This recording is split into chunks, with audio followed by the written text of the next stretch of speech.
Hey there, welcome y'all. How's my big fam around the world doing? And if it's your first time here, we're glad to have you with us. Don't forget to like and subscribe to the channel. We've got a wild one today. We've got 3 huge surprises in this video, each one crazier than the last. First up, a massive slap Trump gave Netanyahu, not just one, but several right in the White House. Then, China came in hard with a solid clapback to Trump's tariff policies. And the third surprise, Sudan, led by Al-Burhan, is looking to normalize relations with Israel. Yup, for real. Crazy times we're living in. The Times of Israel even covered it, so you know it's legit. First blow. The U.S. and Iran are going to start direct talks next Saturday. Netanyahu's face. Bro, he looked like he got hit by a truck. He definitely wasn't expecting that. He wanted war, tension, drama. Instead, Trump's talking peace. That was a huge slap in the face. Second blow, Netanyahu tried to get Trump to remove the 14% tariffs on Israeli goods, so he brings it up while chatting with Treasury officials, and Trump basically shuts him down. We'll talk about that later. We already give you $4 billion a year, bro.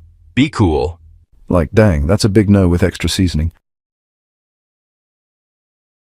Third blow, here's the real kicker. I praised Erdogan from Turkey, right in front of Netanyahu. If you know anything about Israeli politics, you know they cannot stand Erdogan. The guy once said straight up, "May God destroy Israel." So for Trump to sit next to Netanyahu and hype Erdogan up like, yo, you played it smart in Syria, congrats, man. That's just disrespect on another level.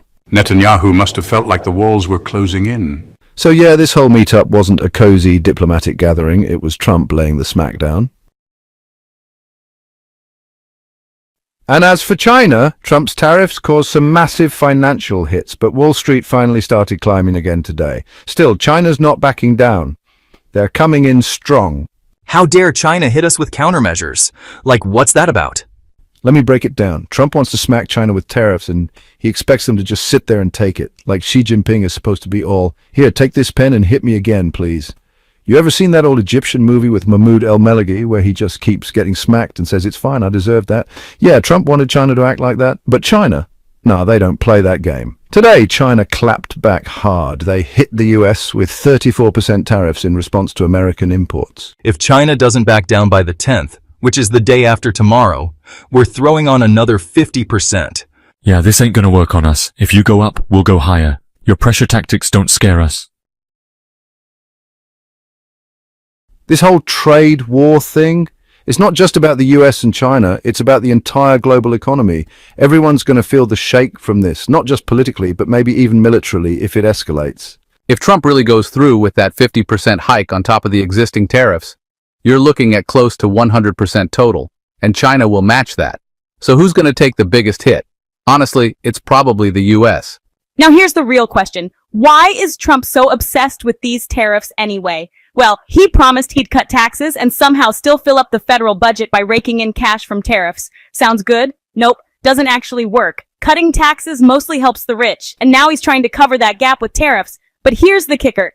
Everyday Americans, middle and working class families buy most of the cheap imported stuff from China. So when prices go up, guess who's hurting? Not the rich, just regular folks. Regular. Business owners and big corporations, they're chillin'. Families, they're getting squeezed. And can America even replace all the stuff we import from China? Honestly, not really. Labor costs here are way too high. Even with U.S. officials promising to lower fossil fuel prices to help offset production costs, it's still not enough. And then there's the whole situation with undocumented workers in the U.S.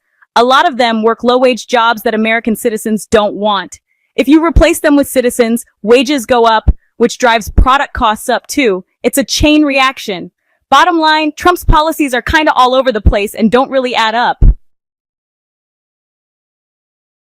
Now on to the real curveball, the third big twist no one saw coming.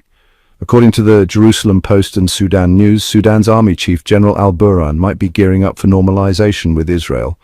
Word is, his envoy, Sadiq Ismail, took a secret trip to Tel Aviv last week and met with Israeli officials. He told them Sudan wants to normalize ties and make themselves look good in front of Trump. He even asked them to help lift sanctions. Sudan says they're ready to join the Abraham Accords, just like other Arab nations did. But it gets juicier. He also brought up Sudan's recent closeness with Iran. Like, hey, we were alone. Nobody had our back. Not even Israel helped us out during the civil conflict with Hemeti. You left us hanging. So now Sudan's trying to play both sides, build ties with Israel, maybe patch things up with the UAE too. All this could mean a serious shift in regional politics, if the reports are true. Again, I'm just relaying what major newspapers are saying. I'm not confirming it 100%. But if it's legit, Sudan's leadership might be making some big moves toward normalization with Israel. That's the hottest scoop right now. Thanks a ton for watching, y'all. Drop your thoughts in the comments and don't forget to like, subscribe and hit that notification bell. Here at X News, we're all about real, raw and balanced reporting. Catch you in the next video. Take care of your